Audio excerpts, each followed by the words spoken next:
Welcome to the Strategy Storming Sprint. Rather, my name is Doyle Buehler. I'm going to be talking about the sort of ability to deal with uncertainty, disruption, volatility, crisis, and change. As we know, it's pretty prevalent in everything that we do and everything that we have and everything that we're kind of forced into managing as well. And we really need to be able to do this with what I call strategy storming, which is just combining how we do strategy and how we think about some of our strategic thinking and some of the tools that we can actually put in place to be able to see, okay, what exactly do we need and how do we actually need to be able to moving forward with this. So it's really important to kind of build that strong foundation that we have so that we're able to understand, okay, how do we actually solve these problems and how do we solve these challenges that we're facing.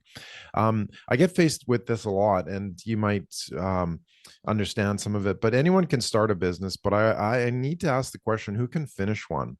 We're obviously here for a reason. We're here for, producing our results in our business, but are we just kind of neglecting that whole continuation of thing? And I've got this great stat that I'll show you as soon as we get started, that shows that there is a lot of uncertainty in terms of how are we actually going to finish the startup, how are we going to finish the game, and how are we going to finish the business as well. So what's the problem? It's what I call the expedition of the entrepreneur. Most entrepreneurs don't know what's actually stopping them or slowing them down. It's hard to fight an invisible enemy. Number two, entrepreneurs are running their business without a clear strategy. They don't know what levers to use or what actions to take to move the needle to with the least effort, and they can't see the obstacles in the way. And number three, the business model is not set up to scale. This means that every time they try to step on the accelerator, they just stall or their model can't handle the pressure and collapses. So don't miss out because of what you don't know or can't see. And this is uncertainty, right? Once you have a proven system or foundation that builds your model and your strategy, this does the heavy lifting for you. Business becomes much easier, intuitive, and more productive and profitable. So we need to look at how do we actually look at this journey as the expedition of the entrepreneur, right? Of the business owner, whatever you want to call yourself, right? And we go through a lot of different steps. We go through reflection. Where are we today? We go through ambition, the tomorrow we could have now, or we could have, right? Then we go into the jeopardy stage, which drops us off the map, the challenge we must overcome, the need for action or change, right? We recognize that on a daily basis, right? What is the action for change that we need to be able to do? And sometimes we don't know, and that's okay. And sometimes it's because we aren't able to see what's coming or what we need to prepare for or how we can actually deal with uncertainty. And then we have hope, the insight that gives us a way through, right? We all have a lot of that. That's sort of the lifeblood of entrepreneurship and business ownership. We all have hope. But as I say again and again and again, hope is not a strategy. We have to understand what is actually important here. And then we come up with the solution, right? The idea that unlocks this whole expedition. And that's what's ultimately very, very important, because if we don't, then we could land out here in jeopardy for a long time, or we're not going to see the success that we want to be able to see. And that's with the strategic foundation. That's with strategic thinking. That's with understanding kind of the elements, the variables around us that allows us to be able to unlock this, to see the solution, that we're able to understand, okay, well, how do I prepare for this? And it's not like a glass, a crystal ball either, right? That's not what strategy is. It's not a crystal ball because there's still so many unknowns and still a lot of uncertainties. But if we can reduce that, will you not be better and further ahead as well? And I liken this to what I call the 1 degree of artfulness. Artfulness being the combination of strategy and business, right? Is it an art? Is it science? I believe it's a little bit of both. But what's 1 degree off course? And hopefully that sets the stage for where I want to take everybody here in this webinar, is what is 1 degree off course. And I used to be a pilot in the military and a commercial pilot many decades ago. And one of the rules of thumbs that we were taught was that for every 60 miles or 60 kilometers, doesn't matter, nautical miles technically in airmanship terms, you go forward. So every 60 you go forward. If you're 1 degree off course, that results in a 1 mile error, right? 1 mile off track. So you can see quickly that, okay, well, if I'm, doing 60 kilometers, let's use that as our measurement. If I'm doing 60 kilometers, I've got 1 kilometer that I'm off track. And if you're flying and you look down and you can actually see a kilometer off to your side, your port starboard, whatever the case may be.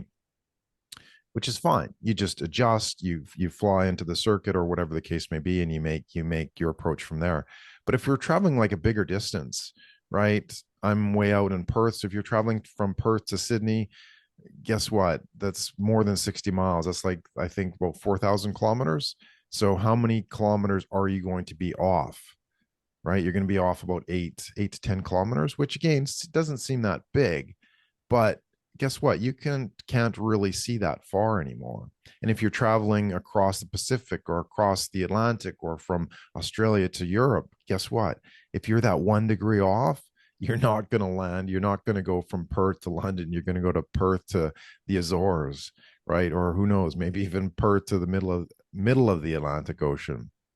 So we really have to be able to see this and see how, okay, if I make these small corrections early on, guess what? My error is going to be reduced dramatically as well. And that ultimately is what we want to do here is we want to give you those skills to be able to see, okay, how do we understand what is important here? How do we see what we can't see, but how do we do that with our strategic thinking? Because if we miss that target, you know what, it could not, we might not make it to our destination. And there have been cases where this small navigation error has actually caused the crashing of airplanes. And I don't want to kind of dwell on that, but the fact is that if we don't have our navigation right, if we don't have our flight plan right, we don't know where we're going, we're not going to get there. So we need to make these adjustments. We need to be able to see and reduce that certainty as well, so that we're not getting lost, right?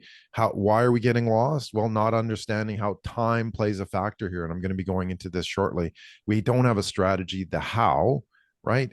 And it's not a plan. Strategy is not a plan. And I just want to make that clear up front. There's a lot of things that strategy is not.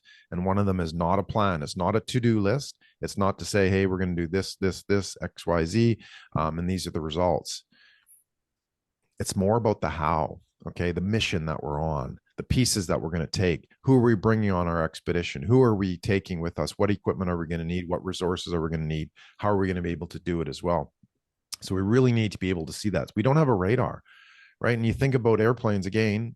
I love airplanes. They're sort of a part of my life. So I'm going to be talking a few anecdotes about airplanes and that sort of thing. We don't have a radar. And why not? Like, we're one of the most technologically advanced stages of entrepreneurship here, but we don't have something that as effective as, okay, how can we actually see or understand what's coming as well?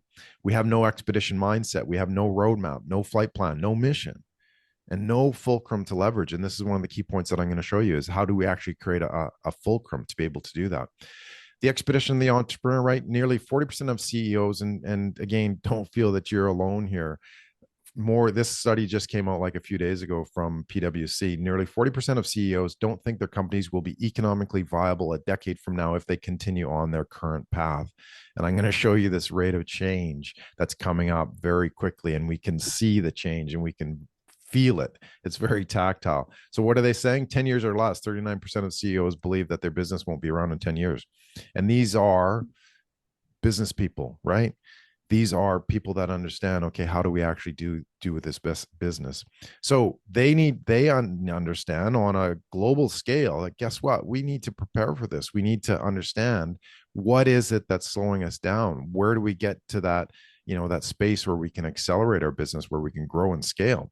And without it, guess what? There is no future. You might as well hang up your hat now. Would anybody agree? Is anybody gonna hang up their hat today?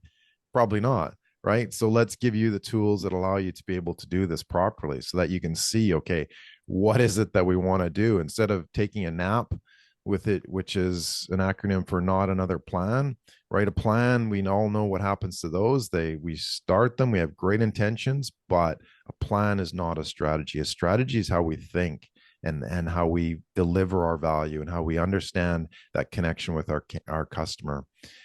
So don't take a nap, okay? All right, so here's how to become a finisher, not just a starter. And this is the strategy storming sprint as well. So 4 things, I'm going to quickly go through this as well. The 4 things we know right now: survivorship bias and defining the holes. This is kind of helping with our strategic thinking. The quickening, what I was talking about earlier, the business life cycles are quickening: today, tomorrow, matrix, just to show how we're thinking about today versus tomorrow and how we don't always balance that. Some of the levers, right? The fulcrum I talked about. How do we actually create a fulcrum that can leverage our business, which ultimately gets us to that next stage as well? And creating a radar, which again, we don't have. We don't currently, we can't really see ahead of us. We kind of grow into that uncertainty and then putting that into a flight plan as well so that we can see the road forward. We can actually understand the steps as well. So it becomes a tactical exercise, but we kind of have to download all this from our brain. So we can't solve new challenges with old thinking fundamentally. And I do have a special gift at the end, a download of a couple of the worksheets as well. So I'd love for you to stick around so you can get the link. Why are you here? Excited to protect the company in your expedition as an entrepreneur, looking for new tools, strategies, and insights, eager to simplify your work and protect your creations, right? Or looking for better, more integrated creative solutions as well. So hopefully that's going to help you out here. And like I said, stick around for your free gift that will help you build some of these items. This isn't a workshop. I do have other workshops as well coming up. There's a link at the end of this, and I'll keep you informed of those. But if you'd like to work through these specific mechanisms, there's an opportunity for that as well coming up. So what do we know right now? What do we see every single day, right? Change happens. It changes fast. It changes quickly. The only thing we do know, what is this saying? That the only thing we know about change is that change happens, something like that. Anyway, everything changes all the time. Uncertainty and volatility rule, but our only response seems to be to try to do even more with less. We are tired, always in a reactive mode, and never seem to finish or accomplish anything. I don't know. Does anybody agree with that? Disagree? Do you all agree that we're seeing a lot of change? Nobody knows the answer, right? Signals from the market are incredibly confusing, so it's not clear which turn to take or what data to trust. In absence of clear direction, people are afraid to make a decision and then get blamed for it, right? You didn't do this right. You're wrong. Like somebody else is doing this better. All those kinds of things. And if you're on Facebook, you just see that flood of, oh, do this and 6 figures and 7 figures and super coaches and coaches and all that good stuff, which is fine. But how do we actually kind of sort through that? And how do we understand what's really important? How do we find that answer? Old business tools no longer deliver results. So most of what we use in business, take strategic planning or budgeting or just-in-time management, is designed for stable, certain market conditions, but these conditions no longer exist. Right, we've seen it in the last couple of years, and I'm going to show you exactly why that's happening. And finally, the team, you and the team is exhausted, and I can attest to that too. Our people are overwhelmed, doubtful, and resistant, and productivity suffers. In this environment, we can't be creative or work effectively across organizational silos as well. So there's a lot of challenges. Business isn't easy, right? We all know that. So we all know that we need to be able to do a little bit differently. How we're going to be able to do it and what's ultimately really important, because that's my goal here, is to show you, okay, how do we prioritize all this stuff that's going on? How do we simplify it? How do we make it easier? And that's actually what strategy storming is. So it's a combination of thinking, creative, storytelling, and world building, right? So how can we actually rethink and reinvent a world that is not slowing down for the benefit of our business? Because that's ultimately what we want to do here. And it's all about, again, what I call artfulness, taking the art, taking the science of business and entrepreneurship and strategy and everything else to make it easier, to make it simplified for businesses. So strategy storming is adding new thinking, reinvention, and gameplay into how we think, create, craft, design, and build strategies that are robust and resilient, giving us the clarity, certainty, and competencies that we need to know along this chaotic pathway as well. What's the artfulness of strategy? It's balancing of art and science of business. It's being more clever, being more creative, being more skillful, right? We all have a lot of these skills. We've all been in business for, I don't know how, quick little check. How many years have you been in business for? 1 year, 2 years, 3 years, 5 years plus? I'd love to hear it in the chat if you've got a quick second. How long roughly have you been in business for? We don't need, important thing is we don't need to necessarily, take away everything that we've learned. Like, let's use your expertise. Let's use your wisdom of being in business, because ultimately you are the leader, right? You are that person that's able to do that. Thanks, Christina. 15 years. That's remarkable. So, I'm not saying we need to wipe the slate clean and try something new. I'm saying, no, let's use what you know about your business and what you understand and what you intuitively get about your business. And how do you put these pieces together to be able to be more successful or more profitable or whatever the case may be, right? What are your ultimate objectives here? We want to be able to think more strategically, reducing complex ideas and problems. A lot of times we just get stuck on a problem. And how do we actually solve this creatively? How can we actually pull something out of our toolbox to kind of leverage that to be able to understand, okay, how do we actually do this as well? Crafting uncommon solutions, embracing complexity, and comprehending the dynamics of strategy as well. So we want to be able to put these all together and sort of how do we learn things? How do we start to see differently? And this is what we call survivorship bias, right? It's the logical error of concentrating on the people or things that has made it past some selection process and overlooking those that did not, typically because their lack of visibility. This can lead to incorrect conclusions. And we've all seen this, we've all done it. And it's, again, it's a human bias. So we all encounter it, but how can we actually try to see it? And a good example that I like to use, again, back to airplanes, was in World War II. They were sending these bombers off from Britain, from England into Europe to fight the war over there. And what they were doing was some of them were coming back. Not all the airplanes were coming back. And they wanted to see, the engineers wanted to decide, okay, well, how do we actually, get more aircraft coming back? So what they did is they mapped out, all these bullet holes, because guess what? They were being shot at from the ground. And the airplanes arriving back at base had a lot of bullet holes. So they mapped these out and, identified them all on the aircraft. And they came up with a, general configuration. Obviously, there's some variability here. And you know what? The bullets, there was groupings around the wingtips, around the inner fuselage, the wingtips, the tail section, and that sort of thing. So the logical conclusion was, okay, well, let's just put armor plating around these areas, right? The wingtips, the tail section, and around the center fuselage to, protect the aircraft. But what they weren't seeing, and which kind of goes, oh, I get it, was that the aircraft, this was only identifying the aircraft that returned, right? The aircraft that didn't return, the ones that were shot down, guess what? Where were they shot? They were shot in these blank spaces that we can't actually see with the information that's presented in front of us. So they were shot in the wing roots, they were shot in the tail section, they were shot in the engines, in the cockpit. And guess what? They didn't make it back. So what they decided was, Abraham Wald, who was one of the engineers, said, guess what? We're looking at this problem incorrectly. We need to readjust and rethink how we see this. And we need to put the armor plating on the sections that we can't actually see, right? The sections that are not causing the aircraft to return, right? These sections, the cockpit, the engine, the tail section, the wing roots, and that sort of thing. So we need to put the protection where the bullet holes are not, right? Makes sense when you see that. But up front, it's like, logically, you would go, well, let's put armor plating on those areas that are getting the bullet holes and we'll protect the aircraft.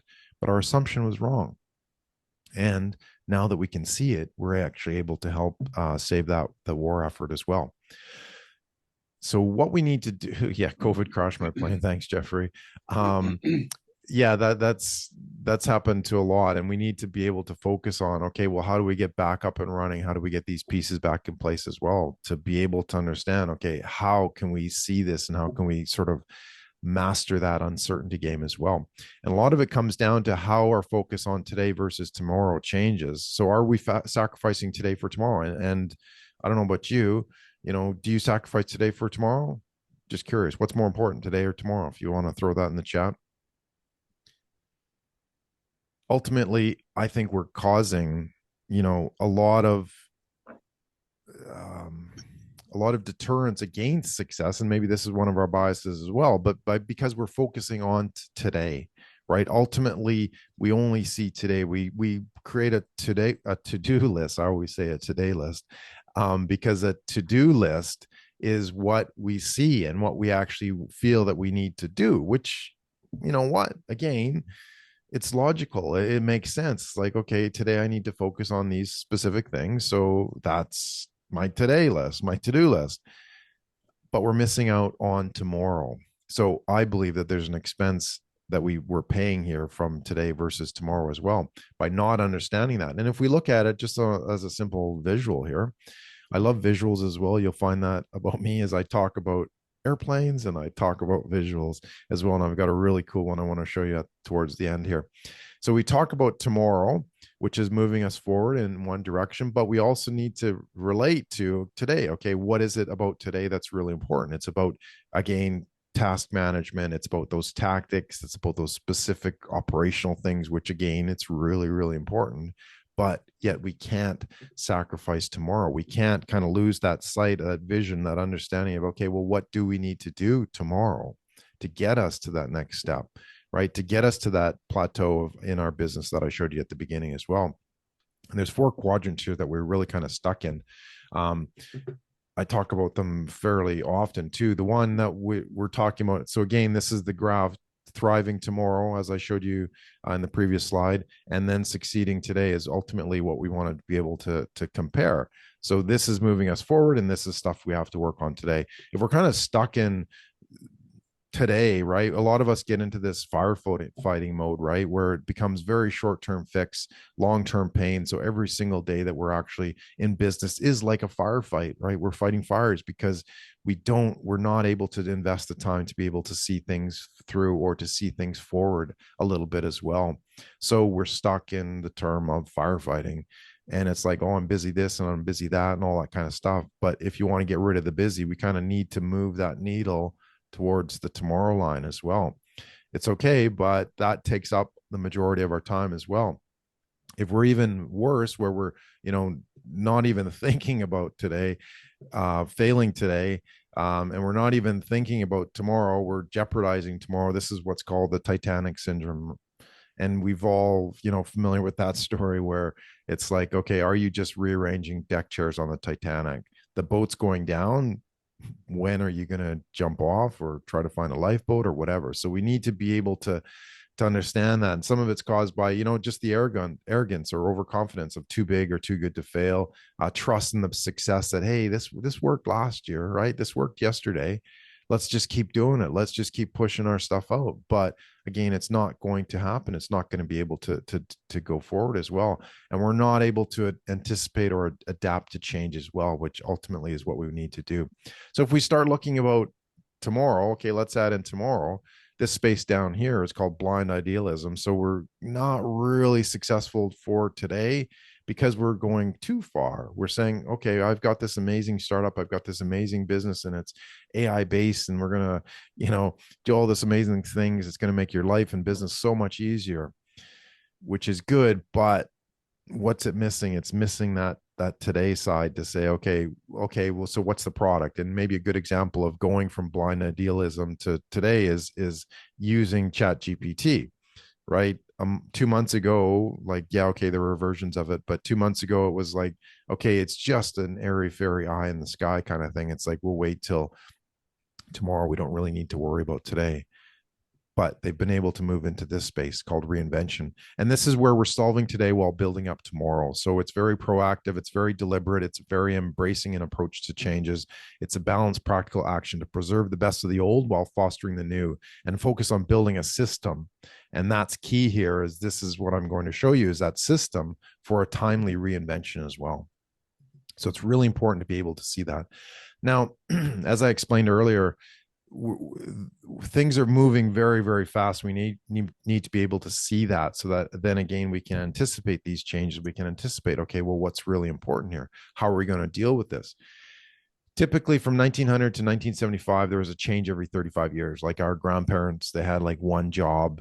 They got a gold watch at the end when they retired, and that was it, right? It wasn't that big deal of change. The industries were very secure, automotive industry and whatever, construction and mining and all that kind of stuff, right? It was very, very consistent.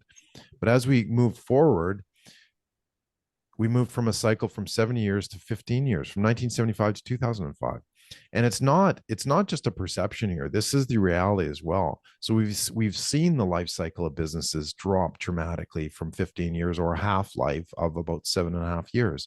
And the half-life meaning that those businesses that are able to see this change coming and adjust to it in time, they can make a change, right? If you make a change down here towards the bottom of this curve, where are you going to land up? You're just going to land out maybe extending that pause or whatever. But if you make the change towards the top of the curve, when you can see the change is coming, when you can see the environment and where you can see the uncertainty, that's where you make a difference. So from 2005 to 2022, the change was 6 years. So 6 years of a business, 6 years of a project, 6 years of, a career, 6 years of a lot of stuff. And again, the half life of that is every 3 years. So every 3 years, we need to be understanding, how do we need to readapt? How do we need to reinvent our business? Because if we don't, guess what? You're on the bottom of that curve and you're not going to be making it forward. And this is where the fulcrum comes in, which I'll show you very quickly. But if we can understand these changes, if we can create then a fulcrum to leverage this, we can understand the problem. We can understand that uncertainty and change it into uncertainty. And this is where we get into, how do we leverage strategy, right? How do we see it? How do we understand it? And what do we need? And what do we ultimately need? We need a lever and a fulcrum as well, because without it, we don't really have anything. So what if you could find the levers to make your business easier, right? Would that be helpful?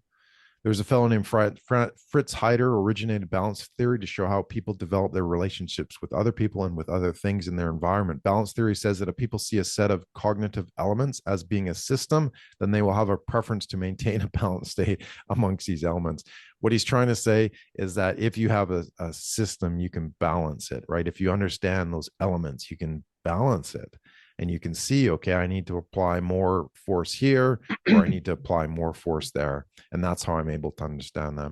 So some of the things that we typically need to balance. Well, today versus tomorrow, as I talked about, art versus science, vision versus mission, what's more important, audience versus value, speed versus direction, heart versus mind, profit versus freedom, right? So ultimately, what's really important here, and how do we actually leverage this?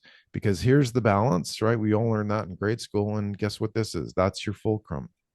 That gives you the ability to balance things. Without a fulcrum, you just have two parts of your business that you can't actually connect them unless you have a fulcrum. And so what we do is we balance them on the fulcrum of clarity, certainty, and competency. So I'll ask you, in the chat, if you got a second, what's more important, speed or direction? If you got to your objective fast, or if you know where that objective is, right? What is more important to you? Because if we don't know, if we can't see that, direction every day, right? You need to know where you're going, but then can you apply a little bit of accelerator? Can you apply a little bit of speed to get there? And the answer is, guess what? Yes, you can. If you can balance this, then you're absolutely 100% able to say, okay, yes, direction is important. I need to know where I'm going, but I can put the gas pedal down, pedal to the metal, put the accelerator down. So we need that fulcrum. We need to be able to leverage that across the clarity, competency, and certainty as well, because that's what allows us to balance that. So, pick the ones that are most important for you. And if you want to take a screenshot of this is a quick little exercise that'll kind of help you isolate, okay, what are some of my barriers here? What am I not getting? And look at, okay, well, what am I actually trying to balance here? Why is this not working? Why is my solution not working? Why am I, feeling that I'm spinning my wheels here? Is it my customer versus what? My value? Maybe my values change. Maybe my customers change. So I need to be able to understand those. So quickly, what two items are you trying to balance? Take a look, see which ones are important to you. And then again, you don't have to use the model that I showed you, but if you have a fulcrum, sort of speculate. Okay. And this will help. This is a deep dive too. And again, this is just a preliminary look to show you, okay, you can go here type thing. Don't be too worried about it. Don't be too scared. But what factors are critical to your overall business capabilities as well? And if you can identify those, then that gives you the ability to create that fulcrum. So you can balance, again, customer versus value. Am I spending too much time with customers? Am I delivering enough value? Okay, well, what is causing me to do that? What are those three factors? What are those pieces on my fulcrum? And to keep it easy, I just said, okay, well, look, let's just use this clarity, certainty, competency, because that fits into the strategy storming strategic model as well. So again, take a screenshot of this. This basically, you can use this as a worksheet. It just scribble it on a whiteboard, whatever the case may be, a piece of paper. But your balance factors within your environment and your strategy, which is your fulcrum, right? Your fulcrum to keep it in balance as well. And ultimately, you can decide what you want. This is the model that we're using: speed and direction, clarity, competency, and certainty as well. All right, so using this strategy fulcrums, this is the method, the model that I'm going to show you, the process as well. Audience, method, process, and story, and that stands for AMPS as well. And there's actually multiple fulcrums. And again, don't be too overwhelmed here when I show you this, but I just want to kind of show you that there's different levels of depth. When I demonstrated, what was important in terms of the cycles of time, we were able to see, okay, how does this actually fit together? And if we can understand those cycles, then we're able to do that. So question, you've often seen the picture of, okay, how many squares or how many triangles are in this space? So quickly, how many triangles do you see in this space? How many fulcrums do you actually see in this space? I'll give you a quick second. So what if each triangle was a fulcrum, a way of seeing and creating change? So what we're doing is just saying, okay, yeah, we've got our one fulcrum, but what if we go a little bit deeper here to kind of ultimately solve that time problem as well? What if we can make smaller changes amongst the larger changes to make it easier? We all know that picking a target 5 years down the road is going to say, okay, this is not that. How am I actually going to get there? How am I going to understand what I really need to do as well? And what if we could stack and integrate all these micro fulcrums and levers into one single model and mode of change to make it actually easier so we can focus? And I'm going to show you how you can take each one of these and focus on it for a specific period of time. And what if this was your new strategy stack that you could actually see and touch? And I'm going to show you a cool way to doing that pretty quickly. So remember what we did was we talked about change. If we could see, if we could stack these problems, if we could stack these challenges in terms of our strategic thinking into one model, is that something that would be helpful to simplify this understanding of, okay, well, what's really important here? And that's the fulcrum that I want to show you: the audience, the method, the process, and the story. And if we can stack these, and I'm going to split them down further so that you can actually see how this works. This is sort of the secret sauce of taking our challenges, taking our creative ideas. We already know a lot about our audience. We already know a lot about our method. We already know a lot about our process. We already know a lot about our story. If we could actually isolate each one of these into specific activities to do, would that not be helpful? So let's go into this. So fulcrum number one, the audience. So what do we want to ultimately do? We want to be seen with our audience. We want to be heard, and we want to be understood. What do we want to prove with our method? We want to have our foundations. We want to have our assets, and we want to have our ecosystem. What do we want to prove with our process? We want to be able to have our value creation. We want to create that digital experience, and we want to be able to create digital delivery on demand. And with our story, what do we want to prove here? We want to prove that that we're adaptable, that we're connected, and that we're resourceful as well. So you can see how we can actually stack all these things. And there are other fulcrums as well. This is the one I was talking about earlier: the certainty, clarity, and competency. So if we can repackage all of this together, and there's a few others as well. If you want to take a screenshot of this, this will actually be part of the download that you can get at the end of this session. But we can fill it in for our own methods too. So if you feel that you have something that actually works with your business, that's really important, just scratch it in here, put it on a whiteboard. I do actually have these as worksheets and as whiteboards as well. And then you can see, okay, well, what's really fundamentally, how am I trying to build this fulcrum for my business as well? And then these elements here are what we're actually able to do to put them together as well. So how do we elevate our problem solving? Right? We take that model, we print it out into a flat PDF or from a PDF onto your printer, and then we're actually simply able to fold it together into our strategy model that simply becomes something 3D that we can actually touch and see and feel and share and collaborate with. So we can pass this to our team. We can show them this is what the priority is. This is our fulcrum. This is our business. This is our strategy. So it gives us the opportunity to see what do we need to focus on today, how are we going to focus on it today, and what's ultimately important and what we can prioritize and what's just not important at this point in time. It gives us that ability to do that if we can sort of see that model that we want to be able to use. So again, you can screenshot this. It's in the worksheets that you'll get a copy of. You can actually use the AMPS model or create your own if you feel brave enough, if you feel that you've got that clarity. And that's kind of where we can actually go with this as well.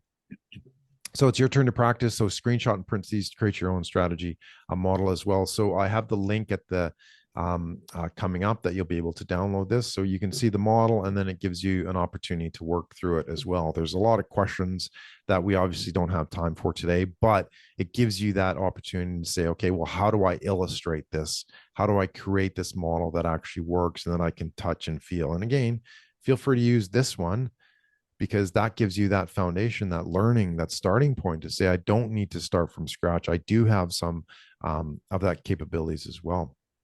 All right, so if you point your phone at that QR code, you'll be able to grab that. Just enter the code to get 100% off Strategy Sprint on the website, or again, as I said, point your phone at that QR code and you'll be able to download. Just add it to your cart and then enter the code on checkout. It'll show the price, but then when you go to checkout, it'll actually reduce it. Strategy Sprint is the code as well to help you create that model also. So creative problem solving strategies require diverging thinking to get to convergent solutions, right? So we talked about how do we actually build a model to be able to go from divergent to convergent and then back again to be able to understand that. And one of the ways that we can actually do that to leverage that is, okay, well, what do we need next? A model is great. Okay. Yes, I've got a strategy, a model to be able to show people to say, okay, well, this is what's important. And you can sit this on your desk, you can see it, you can play with it. You can contemplate it. You can have workshops and brainstormings around it as well. But what next? Okay, well, that's obviously a very good question. But what we need to do is create that into a flight plan. What's a flight plan? It's that journey that I talked about at the beginning to say, okay, how do we navigate from point A to point B? And we might think we're just going to point A to point B, but guess what? There's a lot of little steps along the way. And if you ever notice when you're flying in an airplane, they don't fly necessarily in a perfectly straight line. They'll do turns here and there. And what they're doing is they're going to these waypoints where movement is coordinated, and then they're able to go to their destination as well. So if you're able to create a 100-day flight plan, if you're able to create a 100-day flight plan, then you're able to see, okay, well, what's really important here? Because again, if we want to get to our destination and we're 1 degree off, we're not going to make it. And the analogy I often use as well is when we go to an airport, you know exactly where you're headed, right? You don't go to an airport to say, oh, I'm just going to show up at gate number 4, right, and see where I go. I mean, that would be a lot of fun, I'm sure. But we when we go to an airport, we know exactly where we're going. We know that we're going to Sydney. We know that we're going to New Zealand or Hawaii or Los Angeles. We know that. So let's make it clear that this is where we're going with our customers, with our audiences. So we can actually take these elements, take these 4 fulcrums and split them up. We can move audience to the first building block. We can move method to the second building block. We can move process to the third building block, and we can move story to the 4th building block. And again, let's be tactical. We've got a strategy. How do we actually break this down into tactics? We take each of these specific sub-elements that I talked about here. So audience, be seen, be heard, be understood, right? Audience, this is our first starting point in our flight plan. You just write them down: be seen, be heard, be understood. What are the actions that I'm going to take? And we do that for, let's go to number 2, method. Let's keep this simple. Let's go in order, consecutive order. Method. This is the next leg of our flight plan. Method. What do we need to do? Look at our digital keystone, digital assets, digital asset, digital ecosystem, and then the specific actions that you need to take. And again, this is where your to-do list becomes very, very strategic. It's not just a random listing of things you need to do. It's getting you towards that objective. It's getting you towards that goal. And again, finish with process goes here, and then story here. So you just put each of these sub elements here, and you put specific actions. And then with the stroke of a mouse, or the typing of a key, or the action of a pen, you now have a very clear action plan, and you can use it for 100 days. I like to focus on a 100-day plan because that gives you something tangible where you can start to see results. You can extend this further. 100-day plan, 300-day plan, 500-day plan, whatever the case may be, but at least you've got something that you can look at. And then you can grab your little fancy strategy model and say, hey, I'm here, I need to be there. Or what did we actually do in this case here, right? In this sub element here, what did we actually do? Were we effective or not? And if we weren't, then let's address this as well.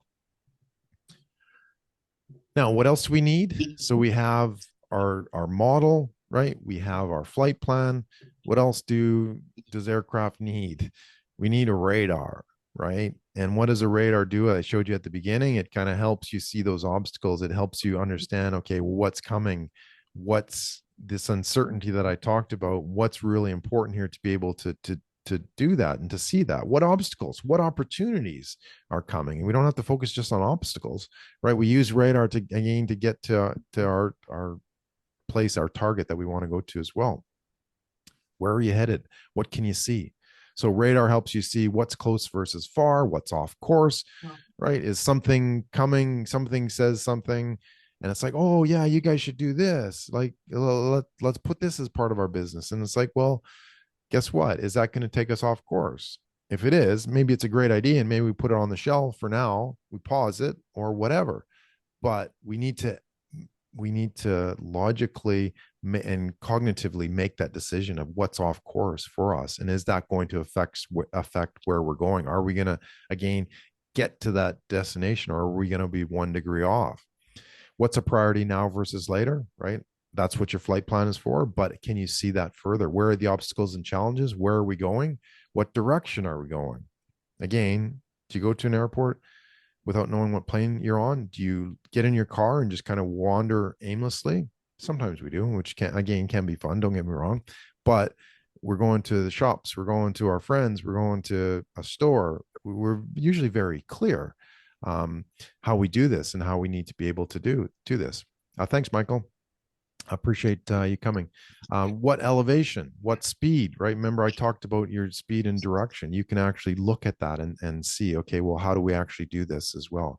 And we have to look at a radar for, what can we control directly? What can we influence? And what side is kind of outside of our control, like pandemics and like recessions and like stock markets and Bitcoin and all that kind of stuff. Those are outside of our control. But what can we actually place into our control to see what's important now and be able to prioritize it?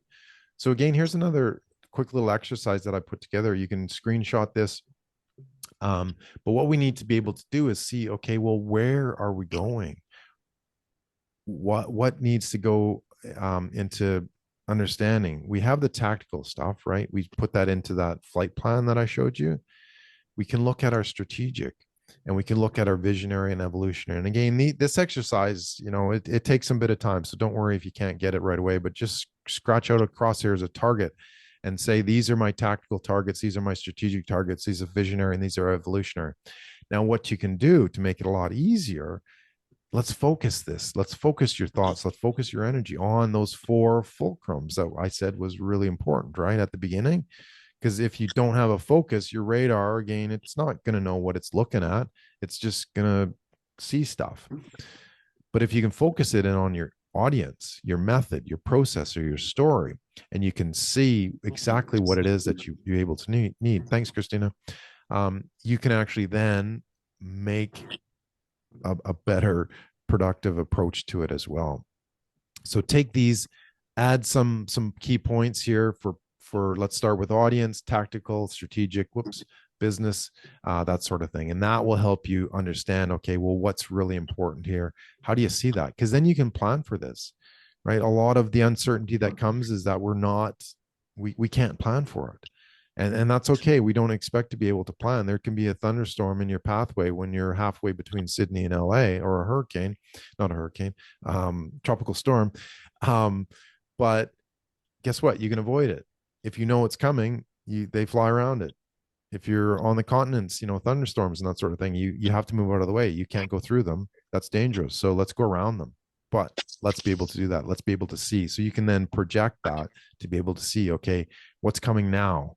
What's coming in a couple of years? What's coming later? And then evolutionary to get that 10 years plus business, right? You have to be evolutionary. And as I pointed out at the beginning, typical CEOs in 2023 were saying they don't expect businesses their own business to last more than 10 years unless they put in a process of change, unless they put in a process of reinvention, unless they put in a clear strategy as well. And the reason right now it's not working is that a lot of us are operating. Saturday morning, it's the mass market. Sorry, Jeffrey, would you mind muting? Oh, thanks. About yesterday. So a lot of us are operating in the long cycle versus the short. So meaning that we're expecting things to just kind of go with the flow and that sort of thing. But we're actually seeing that the cycle is now, as I showed you, 3.5 years. So we have to be able to adapt our projects. We need to be able to understand, okay, how do we actually affect this change? What do we need that's really important here? And we're still typically fighting fires or moving the deck chairs on the Titanic as well. That's the day-to-day grind that we're in, and myself included. And again, it takes some focus to be able to inject yourself and go to that next step as well. But we need to stop fighting fires. We need to stop kind of moving those deck chairs. We need to be able to be proactive and understanding, okay, how are we able to integrate our strategy as well? So strategy storming is giving you exactly how to get there, what you need, when to prioritize, and how to be on target with transformation ultimately, right? I've showed you the fulcrum, I've showed you the balance, I've showed you the flight plan, I've showed you the radar. So you have all these tools together to be able to design your strategy, to design your business. And ultimately that's what comes, what we need to develop here is how are we designing our business, right? Not just a project for our customer, but our actual business. And we've been fighting the wrong fight, right? The battle's not between leads, profits, and values. It's always been between today and tomorrow. And we have to make that shift to understand that certainty. So here's the toolkit. As I showed you, you can use this, you can download it. I asked the question, most entrepreneurs don't know what's actually stopping them. It's hard to fight an invisible enemy. Do you have those tools that can help you with that now? Entrepreneurs are running their business without a clear strategy. They don't know what leverage to use or what actions to take to move that needle to the most with the least effort, and they can't see the obstacles in the way, right? Do you have a better understanding of that now? What tools you can use, what leverage, what action? And the business model is not set up to scale, right? This means every time they try to step on the accelerator, they just stall. It conks out. They don't have the resources. They don't have the management. They don't have the foresight, or their model can't handle the pressure and just basically collapses as well, as we saw a lot over the last couple of years. So are you ready to finish? We all started the business. Are you ready to finish? Let's solve this. The battle is not between leads, profit, and value. It's always been between today and tomorrow. Find your balance, right? Your levers, your fulcrum with thinking and creativity. That's the artfulness of business, and that's strategy storming, and that is your leverage. Let's change our perspective, and our perspective to change as well. So what can you do next? Define where you are today versus tomorrow. Doesn't need to be complicated. Don't sacrifice one for the other. Identify your blind spots and your biases, right? I talked about the missing holes. See what your fulcrums are and what you need to balance and leverage. That's the AMPS model. I love it. Use your radar to see. Hey, Karen, would you mind muting? I think you got sorry. Yeah, no, that's okay. I think your cat or your dog came in. Use your radar to see what might be coming and being prepared for it, and testing it out and experimenting, right? Changing your mindset. And then put on your lab coat. We also have strategy storming lab coats. But let's wrap up here. So your free gift to you is, as I showed you, to get the A3 PDF canvas where you can actually see these steps and some of these questions that you need to be able to use. Go to bit.ly/strategy sprint, all caps, or scan the QR code and enter strategy sprint as the code. And you'll be able to download that, and you can print it out either on A3 or A4, which might be a little bit small, and it's 100% free. All right. Thank you. If I'll open it up for a few questions, if you have, if you want to stick around, feel free for a couple minutes. And we also have some workshops coming up as well, where we do a deep dive into this, and you actually become part of it. You actually become getting to see how that actually how it works and how it can work for your business as well. So let's smooth out the peaks and values. That's ultimately what strategy does. Is it smooths it out. It gets you in the right direction, gives you the tools for your toolbox, your transformation toolbox, your reinvention toolbox, whatever you want to call it, your strategic thinking. And ultimately, hopefully, that's what I've been able to do here is just give you an understanding of, okay, how can we actually see things a little bit differently? And yeah, you can implement this, or yeah, it might just be a little inception idea that you kind of do, down the road or whatever. But the fact is we need to think more strategically. We can't just go with our head down, being busy trying to get stuff done. We need to think more strategically as, okay, what's important, what's priority, where are we going, what's our objective, what are we leveraging here, how are we balancing this? So there are some intrinsic questions that we need to ask, but ultimately, hopefully that's what I've been able to do is just say, hey, look, let's think a little bit more. Let's strategic think about our problem solving so we can come up with creative solutions as well.